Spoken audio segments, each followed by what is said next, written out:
Hi everyone, welcome back to the channel. See, think about this situation. Okay, உங்களோட pass உங்களை கூப்பிட்டு இன்னைக்கு எல்லாரும் முன்னாடி ஒரு பப்ளிக் ஸ்பீச் தரணும், நம்ம ப்ராடக்ட்டை பற்றி நீங்கள் தான் ஒரு ப்ரொமோட் பண்ணணும் அப்படின்னு சொல்கிறாங்க. நீங்கள் எப்படி ஃபீல் பண்ணுவீங்க?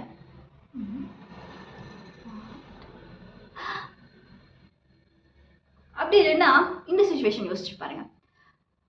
ஒரு பெரிய பார்ட்டி நடக்குது. அந்த பார்ட்டியில் உங்களோட சிஇஓ மீட் பண்ணுறீங்க. பக்கத்தில் நிற்கிறாரு. you can give a handshake, you can say a hi. அப்படி பண்ணாமல் நீங்கள் என்ன நினைப்பீங்க? let me go அப்படின்னு பயந்து ஓடிப்பீங்க. ஒரு பெரிய ஆப்பர்ச்சுனிட்டி மிஸ் பண்ணிடுவீங்க. இதே மாதிரி தான் எனக்கு கூட சில விஷயம் நடந்திருக்கு. வெரி லாங் பேக் என்னுடைய கம்பெனியில் வசுந்தரா தாஸ் ஒரு ப்ரோக்ராம் கொடுத்தாங்க. அப்போ அவங்க கேட் கிட்டே நின்றுட்டு இருந்தாங்க. நான் லாக் அவுட் பண்ணுற டைமில், அந்த டைமில் எல்லாருமே போய் அவங்கக்கிட்ட ஒரு பிக்சர் எடுத்துக்கிட்டாங்க, செல்ஃபி எடுத்துக்கிட்டாங்க. But I missed out because எனக்கு anxiety. I can't go near to her, I can say hi, I can request her to take a selfie. So இதனால் இப்படி போயிடுச்சா. ஸோ அதே மாதிரி நானும் ஒரு சிஇஓ எங்கள் ஆஃபீஸில் இருக்கும்போது I got an opportunity where அந்த சிஇஓ என் பக்கத்துலேயே நடந்து போயிருந்தாங்க. I can give a hand and say hi to that person. என்னுடைய ஆன்சைட்டினால். ஆன்சைட்டி அப்படின்னா என்ன, அது உங்களுக்கு என்னன்னு தெரியுமா? ஸோ சில டைமில் சில எதிர்பாராத இருக்கும்போது நம்ம மனசு அப்படியே தடுமாறும். அது என்ன அப்படின்னு சொல்லி பார்த்தீங்கன்னா, ஃபைட் பண்ணலாமா இல்லை ஃப்ளைட் பண்ணலாமா, நம்ம இதை ரன் பண்ணலாமா இல்லை ஃபைட் பண்ணலாமா அப்படின்ற சுச்சுவேஷன் வரும். அது பேர் தான் ஆன்சைட்டி. சரி, அது மோஸ்ட்லி இந்த பப்ளிக் ஸ்பீக்கிங்கில் வரும். நிறைய க்ரௌட் ஆடியன்ஸ் பார்த்துட்டு நமக்கு ஸ்பீச் தரலாமா இல்லை வேண்டாம் படித்ததெல்லாம் மறந்து போயிருக்கும். ஸோ அந்த மாதிரி ஸ்பீச் கொடுக்கலாமா வேணாமா அந்த மாதிரி சுச்சுவேஷன்ஸ் வந்துடும். ஸோ இதெல்லாம் வர்றதுக்கு காரணம் ஆன்சைட்டி அப்படின்னு சொல்கிறோம். ஸோ இதை நம்ம என்ன பண்ணலாம், எப்படி நம்ம எதிர்கொள்ளலாம்னா, அதுக்கு ஆப்போசிட்டாக நம்ம என்ன பண்ணணும், நம்மளை காம் டவுன் பண்ணணும், நம்ம கிரவுண்டடாக இருக்கணும், நம்ம இந்த ஒரு சமநிலைக்கு வரணும். அதுக்கு என்ன பண்ணலாம் அப்படின்னு சொன்னால், நமக்கு ரொம்ப டைம்லாம் கிடையாது, வித்தின் ஃப்ராக்ஷன் ஆஃப் செகண்ட் நம்மளை கூல் டவுன் பண்ணோம். அப்போ தான் நம்ம சுச்சுவேஷனை நம்ம என்கவுண்டர் பண்ண முடியும், நம்ம அந்த சுச்சுவேஷனை பண்ண முடியும், நமக்கு ஸ்பீச் கொடுக்க முடியும், இல்லைன்னா நம்மளுடைய செலிப்ரிட்டியோ இல்லை நம்ம சிஇஓவோ பார்த்தா ஹாய் சொல்ல முடியும். சரியா? ஸோ இதை நம்ம எப்படி பண்ணலாம் அப்படின்னு சொல்லி பார்த்தீங்கன்னா, அதுதான் technique called 5 4 3 2 1. Very simple technique.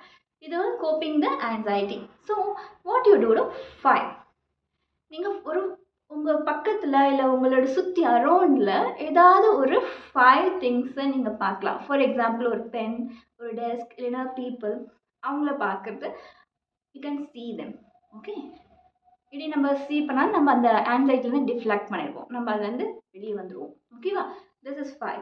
தென் 4th 5 4 என்ன பண்ணலாம்னா 4 things you can touch.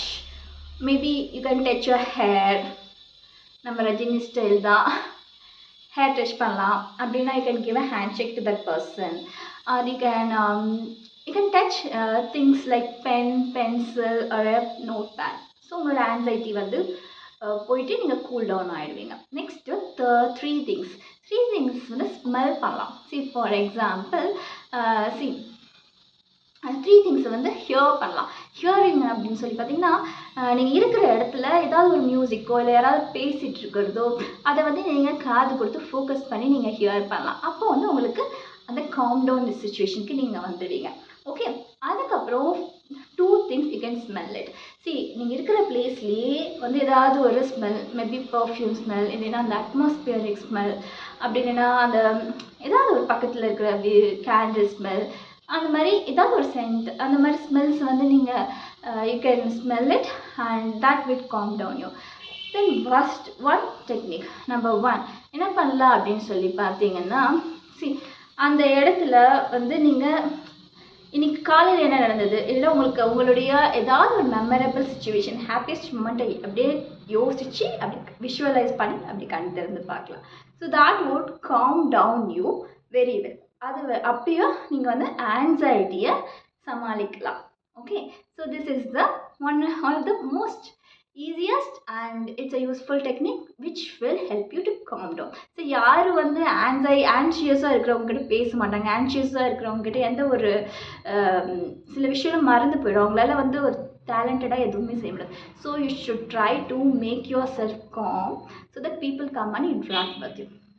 Okay, this is very, I think this, if you find this particular technique is very useful and if you practice it, if you used in your situations, let me know and tell me how it is helped you in the comment box. Okay, we'll see you on next video.